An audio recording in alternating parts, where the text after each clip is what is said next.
안녕하십니까, 이승우 원장입니다. 제가 환자한테도 그렇고 유튜브에서도 그렇고 문제가 생겼을 때, 환자가 아플 때 단순히 뭐 한약을 먹어라, 진액을 보충해라 하면 좋긴 좋은데, 그것보다 더 중요한 게 늘 말하는 게 운동, 그리고 식습관, 수면, 그리고 가치관. 기본적으로 어떻게든 운동 능력을 향상시켜 나가고, 식습관을 좋고 신선한 음식을 먹고 제때 먹고 과식하지 않고 또 너무 적게 먹지도 않고, 이 균형을 잘 잡아야 돼요. 정도를 지켜야 돼. 그리고 제때 자고 밤에 쓸데없는 짓 안 하고 일찍 일어나고, 최소 6시에 일어나는 것을 전 국민이 목표로 삼아야 됩니다. 옛날에 새마을 운동할 때 이런 가이드라인을 딱 주니까 그나마 좀 잘 지키는데, 요즘은 이 세상이 자율권이 너무 많아서 다들 대충 자고 뭐 대충 일어나고 그래도 된다고 생각을 하는데 문제를 일으킵니다. 결국 모든 문제가 수면에서 비롯되고, 그걸 해결하지 않으면 결국 무너진다. 그리고 가치관, 이게 왜 중요하냐면, 이게 제대로 형성이 안 돼 있으면 이런 것들이 안 돼요. 못 바꿔요. 왜? 너 저 이거 좋으니까 하라고 했는데 실행을 안 해. 내가 진료실에서 정말 이 사람의 생각을 좀 바꿔서 운동 좀 하게 하고 싶고, 밤에 야식 먹고 막 이러는 거 생각을 좀 바꾸고, 이 사람의 인생을 좀 건져주고 싶은데, 그래서 정말 공을 들이는 환자들이 있어요. 정말 내가 진심을 다해서 당신의 인생이 좀 더 찬란했으면 좋겠다, 좀 더 반짝반짝 빛났으면 좋겠다, 그런 마음으로 도움을 드리고 싶어서 말을 길게 하는데, 다음번에 내원에서 딱 물어보면 머리로는 이해를 했는데 안 되던데요, 이렇게 얘기를 해요.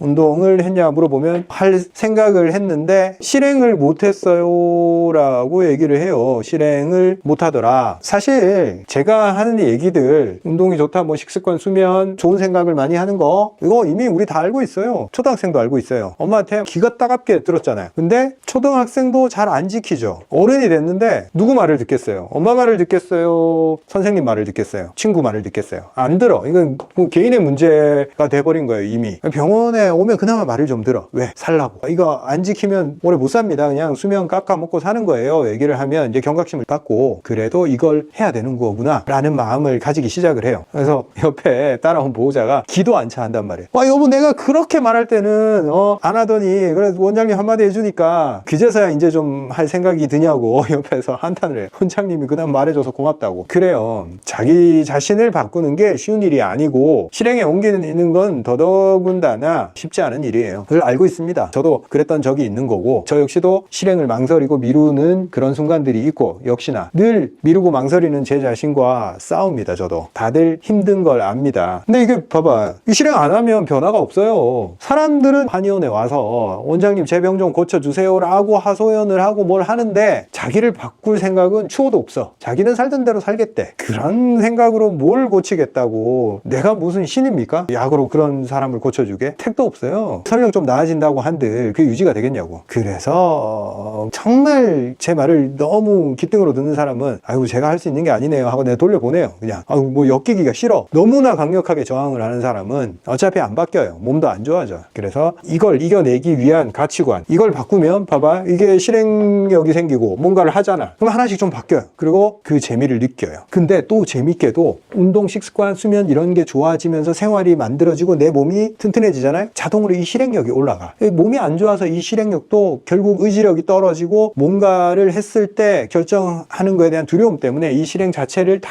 뒤로 미루고 있습니다. 자, 이 실행을 미루는 우리 마음을 한번 들여다보자고요. 왜 미룰까? 이 실행을 미뤘을 때 장점이 있어요. 장점. 실행을 미루면 장점이 없는 것 같잖아요. 근데 장점이 있어요. 가장 큰 장점이 뭐냐면, 시작도 안 했기 때문에 실패도 없어. 그리고 시작도 안 했기 때문에 아무한테도 평가받지 않아. 이것 때문에 안 움직여요, 대부분. 실패에 대한 두려움, 내가 안 지켰을 때 받을 비난들, 그리고 넌 그럴 줄 알았어 소리가 듣기 싫은 거죠. 어릴 때부터 그런 패턴이 형성이 되는데, 그래서 실행하는 게 어려운 거예요. 실행을 진짜 하려면 대단한 용기가 필요합니다. 생각보다 대단한 용기가 필요해요. 운동을 하라고 해서 운동을 한 발짝을 떼내는 사람은 그냥 제가 시켰으니까 한 사람이 아니고, 정말 대단하고, 그 누구한테도 핑계를 대지 않고, 그 누구한테도 책임을 전가하지 않고, 모든 책임을 자기 자신이 떠안고 결과도 자기 자신이 떠안겠다라는 용기를 일으켜낸 겁니다. 그래서 실행 안 하는 사람이 좀 못난 사람이 아니고, 이 사람들이 일반적인 거고, 실행을 해내는 사람은 생각보다 대단한 사람이에요. 뭘 이겨냈는지를 알면 그게 얼마나 대단한지를 알 수 있어요. 실패하더라도 내 자신을 용서하겠다, 그리고 또다시 도전하겠다, 자기 자신을 긍정적으로 대하는 거예요. 실패는 누구나 할 수 있어요. 실패가 두려워서 첫 발을 내딛지 않으면 아무 일도 일어나지 않아. 그런데 그런데 내가 첫 번째 시도를 했는데 실패를 했어. 두 번째 시도를 했는데 실패를 했어. 뭐 어때? 세 번째 시도가 있잖아. 우리가 어떤 큰 벽이 있다고 이렇게 생각을 해봅시다. 이 벽 뒤로 도착하는 게 과제란 말이에요. 벽이 너무 높아. 한 4층 정도 되는 벽. 와. 내 인생에서 가장 큰 과제인 것 같아. 넘을 수 없는 벽인 것 같아. 그래서 이런 과제가 주어졌을 때 먼저 이런 생각을 합니다. 저거 안 되겠는데? 그러면 뒤로 밀어 그냥. 일단 이 과제는 분명히 주어졌는데 딴 걸 해. 이게 내 인생에서 주어졌는데 다른 거, 쉬운 거, 이미 자기가 쉽게 컨트롤할 수 있는 거, 늘 해왔던 거, 그거에 막 집중을 해. 애들이 이렇게 해요. 고등학생 때 새로운 개념들, 미분, 적분 계속 나오잖아요. 그죠? 그러면 그걸 깊이 긴 시간을 들여서 이해해야지만이 미분이 뭔지를 알아낸단 말이에요. 이게 굉장히 높은 벽처럼 느껴져요. 처음에 그걸 이해하기 위해서. 왜? 내 머릿속에는 미분을 이해하는 회로, 뇌신경 회로가 없어 아직. 그래서 이걸 이해하기 위해서는 내 세포에 새로운 회로 하나를 만들어내야 돼요. 컴퓨터를 치면 몇 시간을 들여서 코딩을 하나를 해내야 돼요. 몇백 줄짜리 코딩을 내 머릿속에 집어넣어야 된단 말이에요. 왜? 그 개념 자체가 없기 때문에. 엄청난 고통과 엄청난 노력과 엄청난 시간이 들이는 과정이 필요해요. 미분을 이해하기 위해서. 근데 학생들이 어떻게 하냐면, 수학을 포기한 사람들 같은 경우에 그래요. 자, 이거는 어렵고 이거는 시간이 많이 필요하고 쉽게 얻으려고 하지만 쉽게 얻어지지 않는다는 걸 몇 번 해보고 알아요. 많이 봐도 이해가 안 되거든. 그럼 뭘 하냐면 저기 가서 내가 예전부터 잘하던 거 인수분해를 해요. 방정식 푸는 거, 그런 거 하고 있어요. 그건 눈 감고도 할 수 있거든 이제. 근데 나는 계속 기초를 튼튼히 다질 거야 하면서 그걸 열심히 해. 그거 이제 안 해도 되는데, 이제는 이거 할 때가 아니고 이거 할 때인데 이게 하기 싫고 두려우니까 피난해가지고 자기 마음에 그래도 나는 공부를 하고 있다라는 위안을 받으려고 엉뚱한 걸 하고 있어요. 이거 안 하려는, 지도키도 안 하려고 이쪽을 도피를 하는 거예요. 그래서 실행을 해내는 사람은 이걸 아무리 어렵고 아무리 오랜 시간이 걸리더라도 실패하더라도 이걸 해보겠다는 용기를 가진 거예요. 제가 환자한테 뭔가 팁을 주고 어떤 걸 해보세요 라고 했을 때 뭔가를 해봤습니다 라는 대답이 들어오면 저는 물개 박수 칩니다. 무한 박수. 너무 대단한 일을 해내신 겁니다. 당신의 모든 인생, 모든 가치관 여기서부터 비롯될 겁니다. 이거 어려워요. 자기 안에 새로운 회로 하나를 새로 심은 거예요. 코딩을 한 거예요. 자기 스스로. 이 경험을 하면 모든 걸 해낼 수 있습니다. 그래서 한번 해보기만 하면 돼요. 그거를 한번 코딩을 한번 짜보면 코딩하는 방법을 알게 돼요. 이 실행에 대해서 경제학에서 유명한 말인데, 무슨 말이냐면 네 눈앞에 있는 개구리를 먹어치워라, 이 말이 있어요. 이게 무슨 말이냐면, 내 책상 위에 지금 개구리가 한 마리가 있어. 개구리를 먹어야 되는 게 내 과제예요. 되게 하기 싫고 인간의 본성에 반하는 행동이란 말이에요. 근데 나한테 주어진 다른 선택지가 없어. 그걸 먹어야만 돼. 기업의 CEO라든지 관리자들이 기업의 현안, 문제, 꼭 해결해야 된 문제를 뒤로 미루면서 이 개구리 먹기 싫으니까 옆에 가서 그냥 서류를 계속 뭘 하고 있는 거예요. 열심히 일을 하는데 이 문제가 해결 안 되기 때문에 이 기업은 성장이 멈춰요, 보통. 그래서 이걸 간파한 어떤 학자가 개구리를 먹는 걸 피하지 말고 개구리부터 먹어라, 딴 거 하는 척 하지 마라, 아주 직설적으로 얘기를 해줘요. 이야, 얼마나 좋아. 나는 그 얘기를 듣고 너무 와닿았어. 그래서 그 얘기를 듣고 나는 딱 느껴지는 거예요. 내 인생의 개구리는 뭘까? 내가 안 먹고 뒤로 미루고 있는 개구리들은 뭘까? 와, 이 말 덕분에 내가 안 먹고 있던 개구리들이 막 보이는 거예요. 그래서 나도 환자들한테 실행하라 마라 뭐 하면서 칭찬을 하면서도 나도 여전히 개구리 안 먹고 있었구나 라고 알게 됐고, 나도 안 하면서 이렇게 하라고 자꾸 잔소리할 입장이 아니잖아요. 근데 내 말에 힘이 실리려면 내가 하기 싫은 걸 진짜 했을 때 환자들한테 도움을 줄 수 있는 거죠. 왜? 내가 내 개구리조차 못 먹는 사람이 환자들한테 너 해봐라 라고 얘기를 하면 그건 너무 쉽게 내뱉는 말이에요. 그래서 환자들도 그 말에 힘이 없다는 걸 알기 때문에 그냥 뭐 의사라면 하는 얘기라 생각하고 그냥 넘겨요. 그냥 그 말의 중요도를 전혀 이해하지를 못해요. 근데 저 역시 제가 먹지 않고 있던 개구리를 먹기 시작했습니다. 어떻게 먹을까? 정말 끔찍하지만 어떻게 요리를 해 먹을까? 구워 먹을까? 삶아 먹을까? 이제 고민을 하는 거죠. 그래서 이렇게도 먹어보고 저렇게도 먹어보니까 먹을만해. 실제로 먹을만하고, 내가 먹기로 작정하고 시도를 해보니까 뭘 알게 됐냐면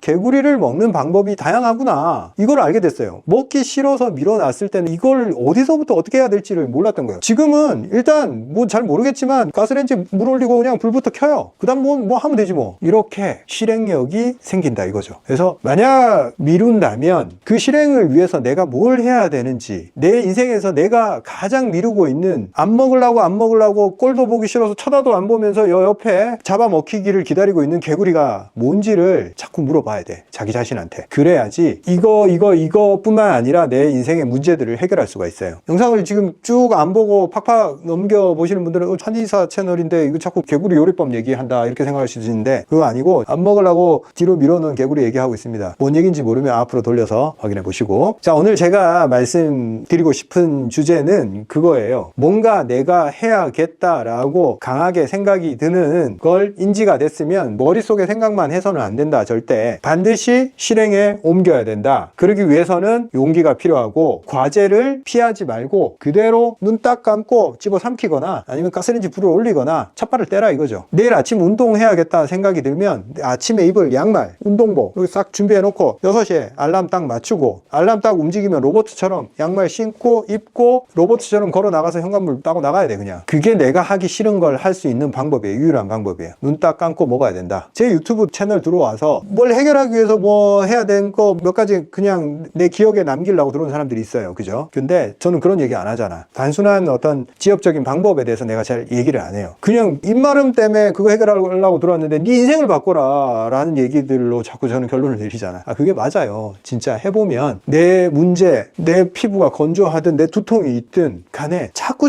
파고 들어가 보면 내가 인생에서 해결해야 될 문제들이 보여요. 정말로 모든 게. 그 문제를 해결하면 내 두통만 해결되는 게 아니고 내 인간관계가 복원이 되고 내 남편과의 관계가 좋아지고 내 자식을 전에랑 다르게 봐지고 심지어는 내 통장 잔고가 늘어나고 경제적 문제가 해결이 되고 분쟁하고 있던 문제를 해결하게 되고 왜? 그게 다 같은 문제고 같이 엮여 있으니까 건강 문제 해결하다 보면 그게 해결이 된다고. 그래서 오늘은 용기 내서 실행하는 부분에 대해서 얘기를 해봤어요. 왜? 제가 말하면 한 80%는 발을 떼는데 한 20%가 끝까지 저항해. 그분들 때문에 영상 만든 거예요. 저항하지 말고 방향을 설정하고 한번 들이밀고 수능을 한번 해보세요. 가야 될 방향이에요. 그쪽으로 가야 돼. 용기를 내고 한 발짝 내딛고 가야지만이 그 다음 스텝이 이어지고 실패를 두려워하지 마라. 실패는 늘 일어난다. 이 뭐 과제 주어졌는데 이거 한 번만에 성공하는 게 이상한 거죠. 계속 찔러봐야지 빈틈이 어딘지를 알 수 있고 구멍을 찾아낸단 말이에요. 그리고 내 머릿속에 그걸 해결하는 방법이 이제 심어진다고. 우리 같이 이제부터 개구리 먹기 싫다고 자꾸 쳐다보지 않고 밀어놓고 외면하지 말고 한번 먹어보자고요. 제가 우리 어머니들 60대 중반 그러니까 힘들게 좀 살아오신 분들한테 사실 위장병이 많이 생깁니다. 힘들게 살아온 게 뭐냐, 일단 식사 불규칙, 바쁘니까 식사를 제때 하지를 못하고 조금 빨리 먹어야 되고 그런 환경에서 일하시는 분들, 식당에 일하시는 분들, 그리고 제가 봤던 환자 한 분은 맨날 식사 불규칙하게 하고 식사도 빨리 하고 일을 해야 되니까 그렇게 빠르게 드시는데 실질적으로 본인이 소화기가 어릴 때부터 약했던 분인데도 그런 생활을 하셨던 거예요. 그렇게 살아가다가 그래도 늘 많은 분들이 그렇듯이 문제가 생기면 소화제 먹고 버티고 그러다가 어느 순간 소화제가 안 듣기 시작하죠. 그리고 결정적으로 이분이 이제 아들이 결혼하는 과정에서 너무 무리를 한 거예요. 신경을 많이 쓰고 무리하고 스트레스를 딱 받아버리니까 몸이 딱 고갈되기 시작했다. 그렇게 하니까 무슨 문제가 생기냐면 잠이 안 오기 시작한다. 무리하고 나서 아들 장가 보낸다고 무리하고 나니까 잠이 안 온다. 그리고 소화가 원래 안 됐는데 밥맛이 없고 배고픔이 안 느껴지고 못 먹으니까 어떻게 되겠어요? 체중이 줄어들고 그 다음에 체력이 떨어지니까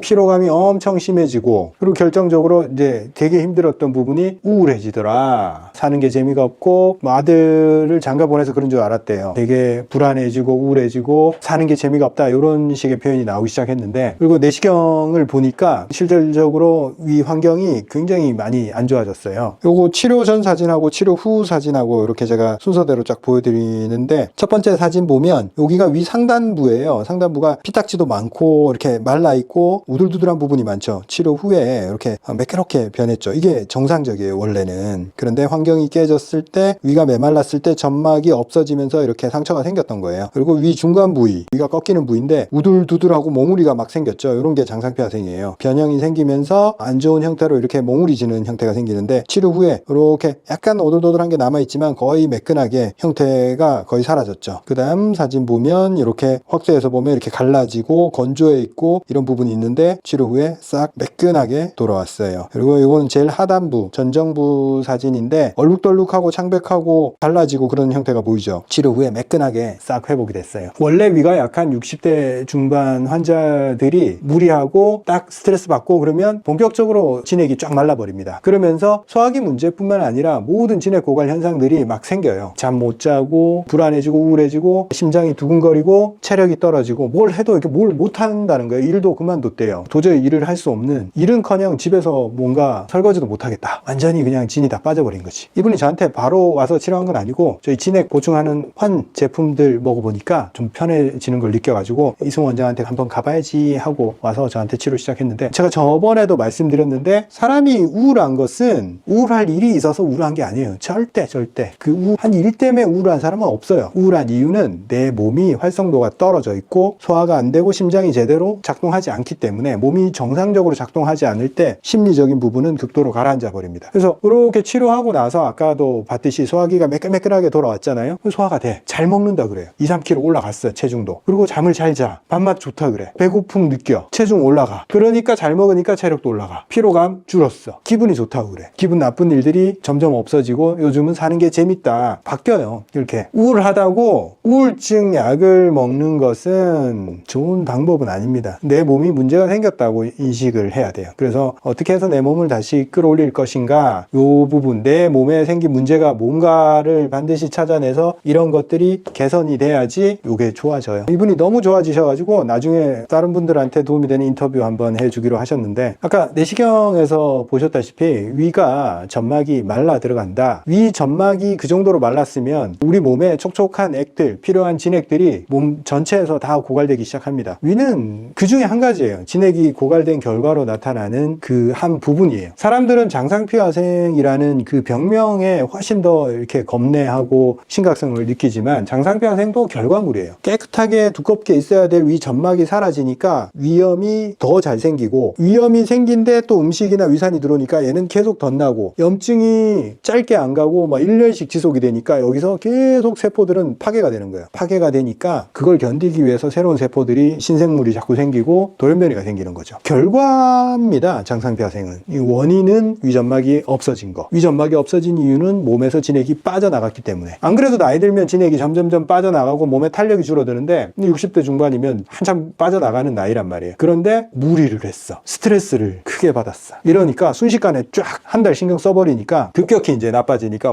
뭐 온갖 병들이 오니까 이거 치료하려고 뭐 안 가본 데가 없대요. 근데 해결이 안 되니까 저한테까지 오셨는데, 제가 하고 싶은 말은 연령대가 됐을 때 절대 옛날 생각하고 일 처리를 하시면 안 된다. 무리를 하시면 안 되고 항상 내 몸을 고갈시키지 말고 심리적이든 육체적이든 뭔가 남겨놔야 돼요. 그걸 다 끌어다 써버리면 복구를 못합니다. 몸이. 복구가 잘 안 돼요. 이렇게 와서 치료하거나 장기간 치료해야지만이 회복이 돼요. 그렇기 때문에 그러기 전에 무리하지 마라. 좀 아껴 쓰자. 이미 옛날이랑 다른 몸 상태다. 그래도 다행스럽게도 복구될 때는 또 완벽하게 복구가 잘 됩니다. 필요한 것들만 다 들어가 주면 예전 수준으로 다시 회복이 되니까, 또 너무 고갈된 분들도 또 너무 우려하지 마시고 회복될 수 있다. 이렇게 생각하시면 좋을 것 같습니다. 제가 치료를 하다 보면 마음이 많이 쓰이는 그런 환자들이 있어요. 저도 사람이다 보니 이렇게 참 안타깝고 그런 환자들이 많은데, 이 환자분이 경제적으로 조금 어렵게 사셔서 안 좋은 행동들은 거의 안 하셨는데, 술도 안 하고 담배도 안 하고 커피도 안 하고, 안 좋은 걸 피하는 게 당연히 위에 굉장히 중요한 요소지만, 제가 전에도 말씀드렸듯이 좋은 음식, 신선한 음식들, 이런 것들을 많이 잘 먹어줘야지 위든 몸이든 세포든 건강하게 유지할 수 있거든요. 그런데 좀 안타깝게도 이 환자분은 안 좋은 것들은 잘 피하고 컨트롤 잘 하시는 그런 편인데, 빠듯하게 살다 보니까 바쁘니까 이제 또 좋은 음식을 그렇게 챙겨 먹지는 못했다. 그리고 혼자서 자제분을 키우고 계시는 그런 상태여서, 내가 이렇게 안 좋은 질환이 생기면 아이는 어떡할까 하는 불안감을 갖고 저한테 말씀을 하시는데 좀 짠하더라고요. 자기가 뭐 암이나 이런 게 걸리면 뭐 자기도 자기지만 아이를 어떻게 해야 될지 그 부분에 대해서 말씀하시는 걸 들으면서, 이분만큼은 내가 확실하게 문제를 해결해 드려야겠다 이렇게 생각하고 치료를 시작을 했어요. 치료하면서도 이분이 증상이 계속 좋아지는 걸 느꼈어요. 그전에는 소화가 안 돼서 거의 외식을 못하고, 여행 같은 것도 가면 거기서 뭘 사 먹어야 되잖아요. 가서 자꾸 문제가 생기니까 여행도 잘 못 가고 그런 식으로 많이 이제 통제된 삶을 살고 있었는데 치료 중간에 이제 좋아지니까 여행 가서도 뭘 먹어도 되고 그 정도로 많이 좋아졌다고 좋아하고 계셨는데 치료 끝나고 검사를 해보니까 거의 문제가 사라지니까 그로 인해서 더 심리적으로 내 마음의 짐을 내려놨다. 아이의 걱정도 덜하게 됐다. 이렇게 말씀하시는 거 보고 제가 너무 뿌듯했던 기억이 있습니다. 환자 내시경을 보면 어떻게 좋아졌는지 제가 보여드리면 첫 번째 사진이 식도 초입입니다. 제가 말씀드렸다시피 소화장애가 있는 사람들은 꼭 역류로 연결이 잘 돼요. 왜? 위 점막이 못 버텨내면 음식이나 위산을 위가 개워내게 됩니다. 식도 쪽으로. 그래서 위와 식도 사이 이 괄약근이 느슨해지고 여기에 상처, 헐어있는 그런 부분들이 많이 생기고 조직 변화가 생겨요. 이 정도 되면 발해식도, 조직이 변형이 일어나는 그 단계까지 이르렀는데 치료 끝나고 보니까 거의 3살이 막 돋아났어요. 그래서 이 정도면 역류도 거의 사라졌고 그리고 새로운 세포가 생겼기 때문에 앞으로 추가적인 문제점이 생길 확률이 완전히 사라진 케이스라고 보면 됩니다. 너무 깨끗해졌죠. 두 개 비교해 보면. 그리고 위 중간 위각부, 위가 접히는 부위인데 이렇게 보시면 거칠거칠하고 표면이 오돌도돌하고 윤기가 없죠. 근데 치료 후에 보면 매끈하고 촉촉하고 반질반질한 느낌이 나죠. 점막이 살아 올라오고 문제된 부위들이 다 매끈해진 거예요. 그리고 전정부, 하단부 부위인데 울퉁불퉁하고 쭈글쭈글하고 그런 형태가 보이죠. 치료 후에 보면 발그레하니 혈색도 좋아졌고 거의 다 매끄럽게 변화가 일어난 걸 볼 수 있습니다. 제가 이렇게 늘 내시경을 확인하고 환자가 왔을 때 단지 이제 말로 좋아진다 만다 이런 얘기를 잘 안 해요. 결과는 내시경으로 확인할 수 있기 때문에 제가 꼭 내시경을 가져오시라 이렇게 말씀드리고 환자 본인도 좋아진 걸 몸으로도 느끼지만 내시경으로 깨끗해진 부분을 확인했을 때 좀 더 불안감을 떨쳐버리고 더 자신감을 가지고 살 수 있게 되는 걸 제가 확인할 수 있기 때문에 꼭 이제 치료된 후를 자세하게 확인을 시켜드립니다. 치료 잘 돼서 좋기도 했지만 이 환자분의 이제 걱정과 근심을 제가 들어드린 것 같아서 너무 뿌듯했어요. 지금도 환자가 너무 관리도 잘하고 너무 좋다고 이렇게 한 번씩 말씀을 하시거든요. 이 환자도 처음에는 병원에서 검사를 했을 때 장상폐하생 진단받고 역류도 심하다 이렇게 진단을 받았는데 그 병원에서는 뭐 딱히 해줄 건 없다. 이거 치료되는 게 아니다. 이런 얘기를 듣고 거의 포기하고 되게 우울한 상황에서 속도 불편하고 자꾸 이제 더 심해지면 어떨까 하는 불안감에 계시다가 저한테 치료 받으러 오셨던 케이스인데 오실 때 이제 많은 분들이 하는 말씀이랑 똑같은 말씀을 하시죠. 이게 정말 치료가 됩니까? 양방에서는 치료가 안 된다고 하는데 양방에서는 치료 방법이 없으니까 치료 안 된다고 당연히 얘기를 합니다. 본인들은 치료할 방법이 없어요. 왜? 접근 방법 자체가 완전히 다르기 때문에 제가 치료하는 개념 제가 늘 얘기하지만 몸 전체의 진액이 살아나야지 위장 점막도 살아날 수 있다. 그래서 위장만 좋아지는 게 절대 아니다. 수면, 피부 상태, 입안 구강 상태, 안구 상태 이런 게 같이 좋아진다. 그래서 몸이 전체적으로 그런 게 같이 좋아진다는 걸 저는 치료를 많이 해봐서 알고 있고 그게 당연한 건데 양방에는 그런 개념 자체가 존재하지 않아요. 그냥 위는 위의 문제, 구강은 구강의 문제, 눈은 눈의 문제, 두피, 머리 빠지는 거는 두피의 문제, 뭐 무슨 호르몬의 문제 그렇게 구분지어서 치료를 하지만 그 한 가지도 해결을 못해요. 해결 못하죠. 그게 당연한 거예요. 해결이 될 리가 없어요. 전체적으로 같은 문제고 몸이 진액이 고갈됐을 때 몸에 전신적으로 오장육부에 다 같이 나타나는 문제이기 때문에 같이 해결해야 된다. 같이 해결할 수 있다. 그리고 많은 환자들이 그걸 느끼고 경험하고 다들 그 결과에 만족을 하는데 그 치료하는 분들이 많이 이런 얘기들을 하세요. 아, 이렇게 치료가 되고 결과물도 이렇게 보여줄 수 있는데 왜 양방에서는 이게 안 된다 주장만 하고 대안도 제시하지 않으면서 그런 식으로 부정적으로 얘기를 하냐. 맞습니다. 그렇게 부정적으로 바라볼 필요가 없고 해결 가능한 문제다. 세상에 해결 못할 문제는 생각보다 별로 없어요. 어떤 식으로든 어떤 방법을 써서든 해결 가능한 거고 저한테 치료하러 오지 않더라도 조금씩 제 영상에서 많이 얘기를 하잖아요. 수면 문제를 어떻게든 해결하려고 스스로 노력하고 음식을 어떤 걸 먹고 어떤 걸 먹지 말아야 될지 명확하게 구분지어서 행동하고 그 다음 운동을 얼만큼 운동 강도를 끌어올릴지 이런 것들만 해도 한 단계 한 단계 좋아져요. 그러니까 너무 심한 경우는 도움을 받아야겠지만 본인이 할 수 있는 영역도 분명히 많이 존재를 합니다. 근데 단정적으로 넌 안 돼. 넌 이미 회복할 수 없는 지경에 이르렀어. 이렇게 얘기를 하면 환자가 얼마나 낙담하고 실망하고 우울해지겠어요. 그렇게 말해서도 안 되고 그게 얼마나 그 환자한테 충격적인 얘기인지를 생각보다 병원에서 잘 몰라요. 그렇게 얘기해서는 안 됩니다. 이건 치료 안 되는 병이다 얘기하는 건 절대 잘못된 얘기고, 저는 치료할 수 없어요 그렇게 얘기해야죠. 제가 회복된 환자들 케이스라든가 어떻게 하면 회복될 수 있을지 모든 걸 다 오픈하고 있어요. 제가 제시하는 바대로 해서 정말 많은 분들이 좋은 경험을 하고 계시고, 다들 저한테 좋게 말씀들을 해주세요. 제가 정보들을 오픈해 드릴 테니까 구독, 좋아요 부탁드릴게요. 감사합니다. 오늘은 제가 광고 하나 하고 가겠습니다. 다름 아니라 구인 광고입니다. 제가 치료를 하면서 사람들을 회복시켜 가면서 제 삶도 더 성장해 나가고 있습니다. 이런 과정에 같이 참여할 분을 모집합니다. 제가 같이 일하고 싶은 분은 제 철학을 같이 공유하고 성장에 욕심이 있는 그런 분을 원합니다. 치료를 할 때 있어서 겉에 눈에 보이는 그런 증상들 말고 그 이면에 숨어 있는 것들에 더 관심이 많고, 또 본질적인 문제를 해결해 주고 싶다라는 생각이 존재해야 됩니다. 일반적으로 찾기가 힘들어서 이렇게 유튜브를 통해서 구인 공고를 하고 있습니다. 진료를 도와주실 한의사 분들을 모집하고 있으니까 고정 댓글에 이메일 주소 기재를 해 놓을 테니까 이쪽으로 이력서를 보내주시면 제가 검토하고 연락을 드리도록 하겠습니다. 많은 지원 부탁드리고 다음에 더 좋은 영상으로 찾아뵙도록 하겠습니다. 감사합니다.